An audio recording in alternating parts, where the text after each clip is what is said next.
আসসালামু আলাইকুম everyone, welcome back to my channel Manha কিচেনে। আমি মানহা। আপনারা সবাই কেমন আছেন? আশা করি আল্লাহর রহমতে সবাই অনেক অনেক ভালো আছেন। আমিও আল্লাহর রহমতে ভালো আছি। দূরে কাছে দেশ এবং দেশের বাহির থেকে যেসব আপু ভাইরা আমার ভিডিওটি দেখছেন সবাইকে জানাই অনেক অনেক শুভেচ্ছা এবং অভিনন্দন।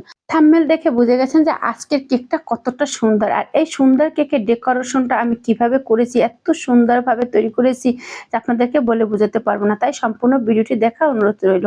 প্রথমে একটি শুকনো চাল নিতে আমি হাফ কাপ ময়দা নেব। হাফ কাপ ময়দার সাথে আমি দেবো 2 টেবিল চামচ কর্নফ্লাওয়ার, দেবো হাফ চা চামচ বেকিং পাউডার, দেবো টিস্পুন চামচ বেকিং সোডা, দিব টিস্পুন চামচের অর্ধেকেরও অনেক কম লবণ। এবার সমস্ত শুকনো উপকরণগুলো আমি সুন্দরভাবে চেলে নিব। আর এই শুকনো উপকরণগুলো আমি 3বার চেলে নিয়েছিলাম। চেলে এবার একটি স্প্যাচুলা দিয়ে নেড়ে চেড়ে ঢেকে রেখে দিব। এবার নিলাম 2টা ডিম। ডিম থেকে আমি কুসুম আলাদা করে নিব। আর ডিম যদি ফ্রিজের থেকে থাকে অবশ্যই 1 ঘন্টা আগে বের করে রাখবেন।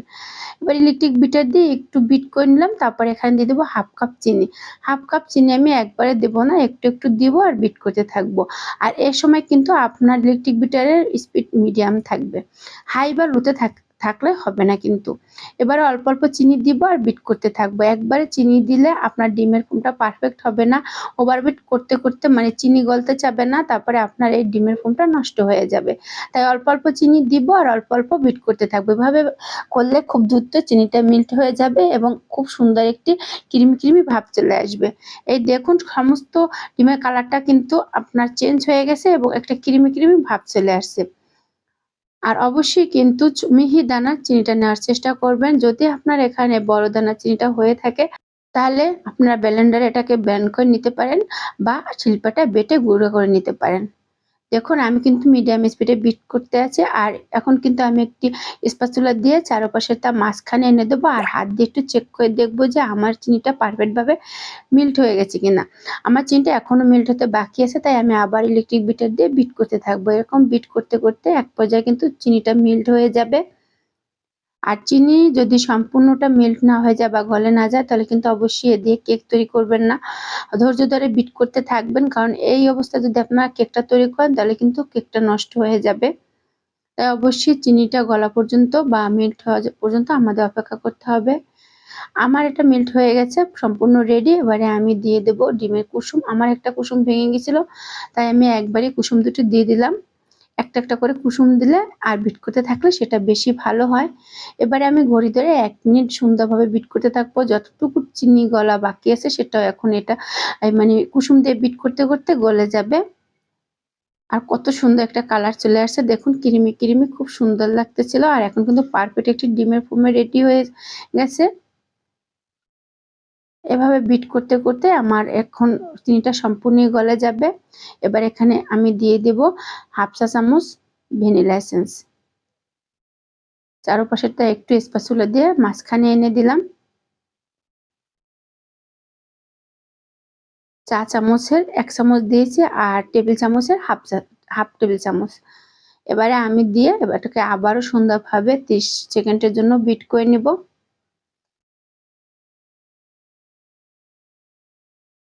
আর ভ্যানিলা কেকে ভ্যানিলা এসেন্সটা দেওয়ার চেষ্টা করবেন। এটা যে কোনো বেকিংয়ের দোকানে আপনারা ভ্যানিলা এসেন্স পেয়ে যাবেন বা মুদির দোকানেও এটা পাওয়া যায়।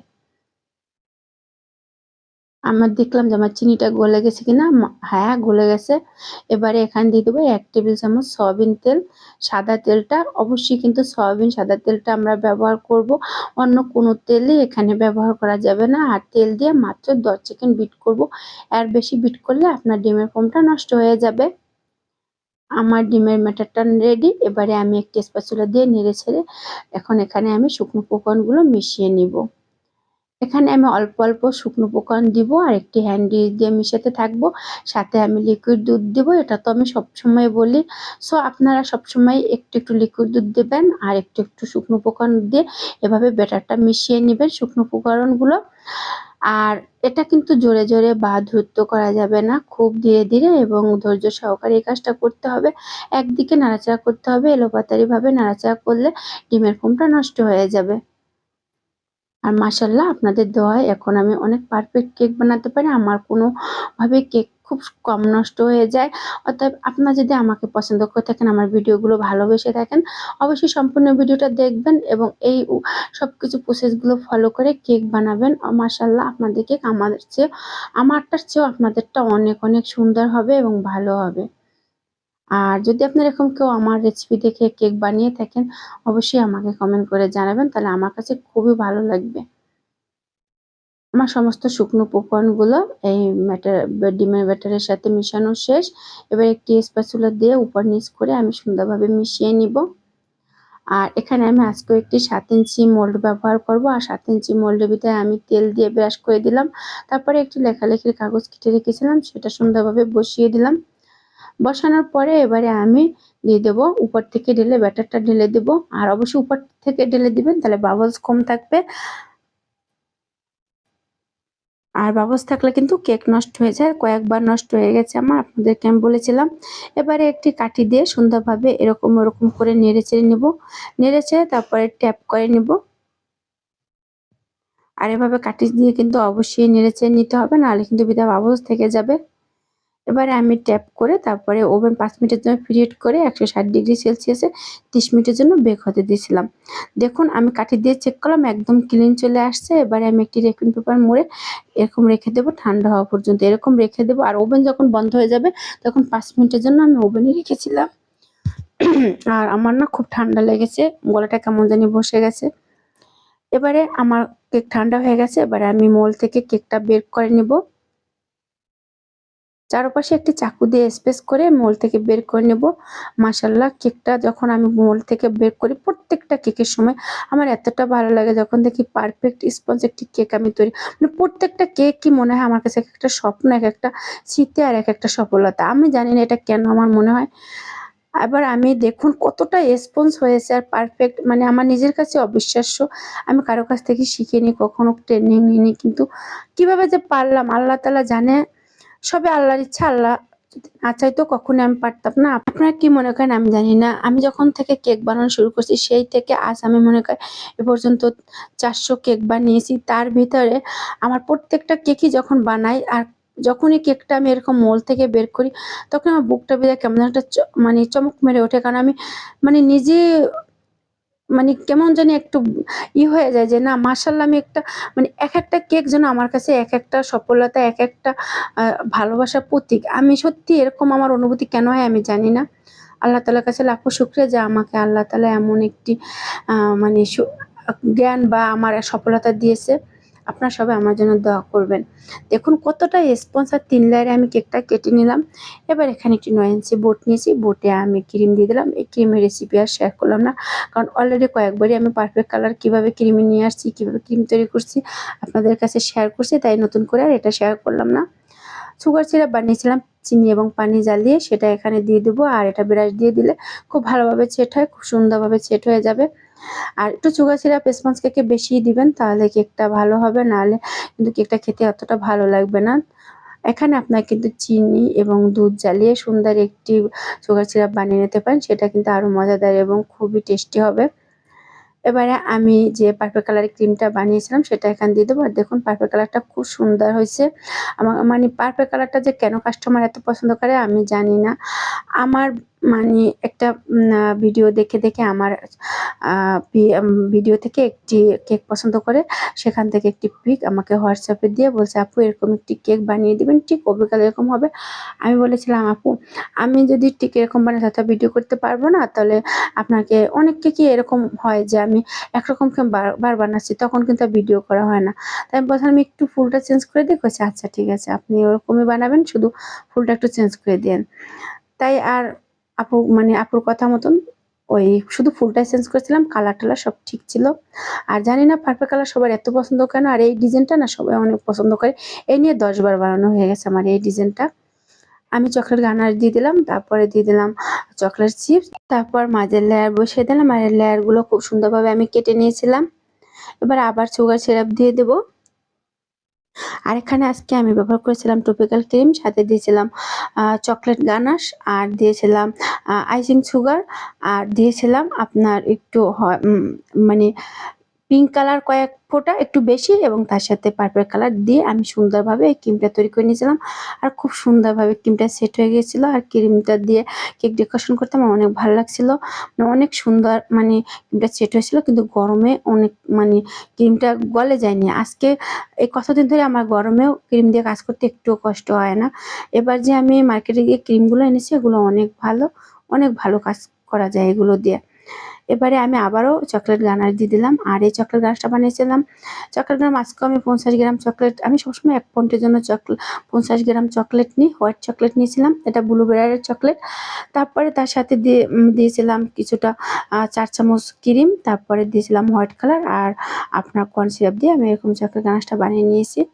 এবারে চকলেট গানাশ দিয়ে আবারও আপনার চকো চিপ দিয়ে দিলাম চকলেট। আর এগুলো দিলে কেক অনেক টেস্টি এবং মজাদার হয় ইনশাল্লাহ। ব্র্যান্ডের কেকের থেকে আপনাদের কেকও একটু কম হবে না যদি আমার এই টিপসগুলো এবং এগুলো ফলো করেন। আর সম্পূর্ণ ভিডিওটি দেখবেন, তাহলে অনেক কিছু শিখতে পারবেন ইনশাল্লাহ। এবারও উপরের লেয়ারটা বসিয়ে দিলাম, উপরের লেয়ারটা বসিয়ে এবারও আমি সুগার সিরাপ দিয়ে দেবো। আর এখানে আপনারা দুধের সিরাপটা যদি দেন সেটা কিন্তু অনেক মজাদার এবং টেস্টি হবে। আমি সবসময় এটাই ইউজ করি, কারণ আমরা যেহেতু বিজনেস করি অনেক কিছু কষ্টের দরকার আছে। কষ্টটা কিন্তু অনেক মেইন, তাই অনেক কিছু হিসাব করে করতে হয়। কিন্তু আপনারা যদি নিজেদের বাসার জন্য বাবুদের জন্য তৈরি করেন অবশ্যই দুধ দিতে পারেন, আর গরমের দুধটা না দিলেও হয়। আমি অনেক সময় ব্যবহার করি, কিন্তু অনেক সময় হয় না। বেশি আমি এটাই সুগার সিরাপটাই ব্যবহার করি। সুগার সিরাপটা সবসময় বেশি দিবেন।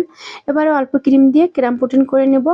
আর ক্রাম পুডিং করে ফ্রিজে রেখে দেবো 15 থেকে 20 মিনিট বা 30 মিনিটের মতন। তাহলে খুব সুন্দরভাবে সেট হয়ে যাবে, গোটা গুলো আর থাকবে না। তখন আপনার ফিনিশিং এর কাজ করতে অনেক সুবিধা হবে এবং খুব সুন্দর একটি ফিনিশিং আসবে।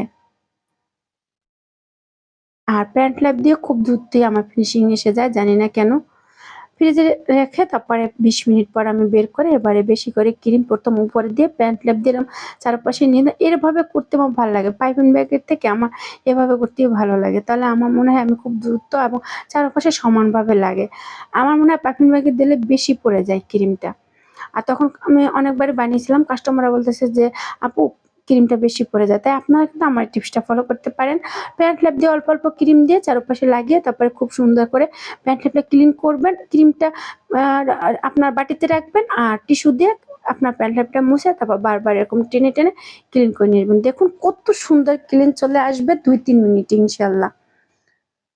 আমার প্রিয় ভিউয়ার্সরা, আমার ভিডিওটি যদি ভালো লেগে থাকে লাইক করবেন, কমেন্ট করবেন। আর আমার চ্যানেলে যদি প্রথমবার ভিজিট করে থাকেন সাবস্ক্রাইব করে আমার সাথে থাকবেন। অল বাটনে ক্লিক করে রাখবেন যাতে আমি ভিডিও আপলোড করার সাথে সাথে আপনারা পেয়ে যান আর আপনাদের সময় মতন আমার ভিডিওগুলো দেখে নিতে পারেন। আর যারা অলরেডি দুটোটা কাজ করি আমার সাথে আছেন, আমাকে সাপোর্ট করছেন, তাদেরকে মন থেকে জানাই অসংখ্য অসংখ্য ধন্যবাদ এবং অনেক অনেক শুভেচ্ছা অভিনন্দন। আপনাদের সাথে কথা বলতে বলতে আমার ফিনিশিং এর কাজ প্রায় শেষ। উপরটাও আমি ক্লিন করে নিলাম। আর প্যান্ট ল্যাপ দিয়ে আমি খুব সুন্দরভাবে অল্পতে ক্লিন করে নিয়ে আসি, কারণ এটা এখন আমার কাছে বেশি ভালো লাগে। আর কোনো কিছুই ব্যবহার করতে হয় না, খুব দ্রুত আমার ক্লিন চলে আসে। আপনারা হয়তো অনেকদিন ধরেই যারা আমার ভিডিও দেখছেন আপনারা দেখলেই বুঝতে পারবেন যে কতটা সুন্দর এবং দ্রুত আমার ক্লিন চলে আসে। ক্লিন করে আমি কিছুক্ষণ ফ্রিজে রেখে আবার চকলেট গানাশ দিয়ে দেবো। পাইপিং ব্যাগে চকলেট গানাশটা ভরে তারপরে মাথাটা একটু চিকন করে কেটে তারপরে এভাবে ড্রপ দিয়ে দিলাম। আর আজকে আর ওই ভুলটা করিনি, কারণ চকলেট গানাশ আমি সেই পরিমাণে নিয়েছি যতটুকু আমার এখানে দরকার।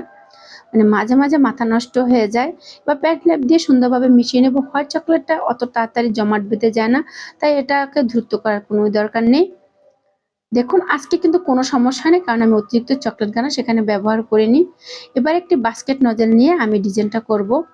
এভাবে আমি এক সাইড দিয়ে বাস্কেট নজেল দিয়ে আমি এরকম একটা টান দিয়ে নেব, তারপর উপরে আমি এখানে অনেক সুন্দর সুন্দর ফুল করে নেব। অবশ্যই আমার সাথে থাকবেন। আমি একটি বড় সাইজের রোজ নজেল নিয়েছি, এটা কোনো নাম্বার নেই, নিয়ে আমি পাইপিং ব্যাগে ক্রিম ভরে তারপরে এরকম সুন্দর করে রোজগুলো দিয়ে দিব। আর এই রোজগুলো করতে আমার এত ভালো লাগে যে আপনাদেরকে বলে বোঝাতে পারবো না। আর এই রোজগুলো আপনারা যে রোজের যে একটা আছে না, যেটার ভিতর দিয়ে আমরা ধরে যে রোজগুলো বানাই, ওখানেও করতে পারেন। কিন্তু যেহেতু অনেক রোজ ব্যবহার করা হবে, তাই আমি এরকম বাস্কেট নজলটা দিয়ে সুন্দরভাবে টেনে তারপরে সুন্দরভাবে আস্তে আস্তে এই ফুলগুলো করে নিয়েছিলাম। এখানে কিন্তু আমি স্পিড বাড়িয়েছিলাম বলে এত দ্রুত দেখায়, কিন্তু এই কাজগুলো করতে অনেক সময় লাগে, অনেক ধীরে ধীরে করতে হয়। আমার অনেক রাত হয়ে গেছিল ওই কেকটা বানাতে বানাতে। এবারে আমি আমি এটাকে দুইবারে দিব, মানে দুইটা লাইন দিব, তাই আমি আরেকবার এরকম বাস্কেট নজল দিয়ে টান দিয়ে নিলাম। এটা আর উপরে আমি দুইবার দেব না, কারণ ওটা দিয়েছিলাম এক সাইডে ছিল, তো সাইডেটা একটু উঁচু থাকলেই ভালো হয়, মানে উঁচু থাকলে। এবারে আমি এখানেও সুন্দরভাবে এরকম রোজ করে নেবো। আর রোজগুলো দেখুন কিভাবে আমি করি, অবশ্যই আপনারা খেয়াল করবেন। একটু স্পিড কমিয়ে দিয়েছিলাম যাতে আপনারা বুঝতে পারেন। যে প্রথম আমি এরকম মানে নজলটাকে এই বড় রোজ নজলটা ঘুরিয়ে ঘুরিয়ে আমি ফুলগুলো করে নিই। এটা কিন্তু বলে বোঝাতে পারবো না, দেখে বুঝে নেবেন। আর এই রোজগুলো আপনাদের কাছে কেমন লাগলো অবশ্যই অবশ্যই আমাকে কমেন্ট করে জানাবেন। এটা রোজ বলতে ভুল হবে, আমি ভুল বলে ফেলেছি। এটা তো একটা ফ্লাওয়ারটা কেমন, কোন ফ্লাওয়ার আমি মানে নাম বলতে পারবো না। আপনারা কি জানেন এই ফ্লাওয়ারটার নাম কি? অনেকে বলে থাকে শিউলি, আসলে শিউলি কিনা সেটা আমি বলতে পারবো না। কিন্তু এই ফুলগুলো না আমার কাছে অনেক ভালো লাগে। ছোট একটি স্টার নজল নিয়েছি, নিয়ে এবারে এই স্টার নজলটা দিয়ে আমি নিচে বর্ডারটা দিয়ে দিব। আর এই ডিজাইনটা না এই বর্ডারটাই বেশি মানায়, খুব সুন্দর লাগে। বর্ডার দেওয়া শেষ। আর ফুলগুলো কতটা সুন্দর লাগে আমি আপনাদেরকে বলে বোঝাতে পারবো না। ফুলগুলো আরো সুন্দর করতে আমি মাঝখানে একটু, ফুলগুলো বড় ছিল বলে একটু বড় বড় গোল্ডেন কালারের সুগার বল দিয়ে দিলাম। গোল্ডেন কালারের সুগার বল দিয়ে মানে দেওয়ার পরে মনে হইতেছে যেন সেই সুন্দর সুন্দর ফুল, জবা ফুল না, মানে জবা না, মানে রজনীগন্ধা না শিউলি, সেটাই বলতে পারতেছি না, এত সুন্দর ফুলগুলো লাগতেছিল। আর ওই আপু বলেছিল যে কেকের ডিজাইনটা আমাকে দেখিয়েছিল, সে আপু বলেছিল যে আপু আমি আপনাদের মানে ওই কেকে যেরকম সুন্দর সুন্দর বাটারফ্লাই দেওয়া আছে, এই কেকটা তো আপনি ওইরকম বাটারফ্লাই দিয়ে দিবেন। তাই আপুর কথা মতন কিন্তু আমি সুন্দর মতন বাটারফ্লাই দিয়েছিলাম। বাটারফ্লাই গুলো দেওয়ার পর কিন্তু কেকটা আরো সুন্দর লাগতেছিল। মাশাআল্লাহ অসাধারণ। এখনো কিছু কাজ বাকি আছে, কিন্তু এখনই কেকটা দেখতে খুব সুন্দর লাগতেছিল। নাম লেখাটা কিন্তু কেকের একটা ইম্পর্টেন্ট পার্ট, অতএব সবাই চেষ্টা করবেন সুন্দর করে নামটা লেখার। এখানে আমি লিখেছিলাম হ্যাপি বার্থডে রাইসা। উনি আমাকে হোয়াটসঅ্যাপে লিখে পাঠাচ্ছিল কি নাম আমি লিখবো, ওটাই আমি এখানে লিখে দিয়েছিলাম। আর নাম লেখাটা বাসায় বারবার যারা আমার মতন কেক নিয়ে কাজ করতে চান প্র্যাকটিস করবেন। নাম লেখাটা ভালো না হলে কিন্তু কেকটা দেখতে একটু ভালো লাগবে না, অনেক বাজে লাগবে। আমারটা বেশি ভালো হয় না, তারপর মোটামুটি চলে। এবারে আমি কিছুটা গোল্ডেন কালারের ছোট বড় সুগার বল দিয়ে চারপাশটা সাজিয়ে নিলাম। মাশাআল্লাহ মাশাআল্লাহ, কেকের ফাইনাল লুক অসাধারণ একটি কেকের ডিজাইন ছিল। আপনাদের কাছে এই কেকের ডিজাইনটা কেমন লাগলো কমেন্ট করে কিন্তু জানাতে ভুলবেন না। এই কেকটি সেল করেছিলাম 600 টাকা। এটি একটি নতুন কাস্টমার ছিল। আমার যে আগের কেকটা যে আপু নিয়েছিল, ওই আপু এই আপুকে অনেক ভালো রিভিউ দিয়েছিল যে আমার কেক অনেক ভালো। উনি আমার ভালো রিভিউ শুনে কেকের তারপরে আমার কাছে কেকটি অর্ডার করেছিল। ওই আপুকে অনেক ধন্যবাদ যে ভালো রিভিউ দিয়েছিল, যার কারণে আমি নতুন একটি কেকের অর্ডার পেলাম। সবাই ভালো থাকবেন, সুস্থ থাকবেন, আল্লাহ হাফেজ।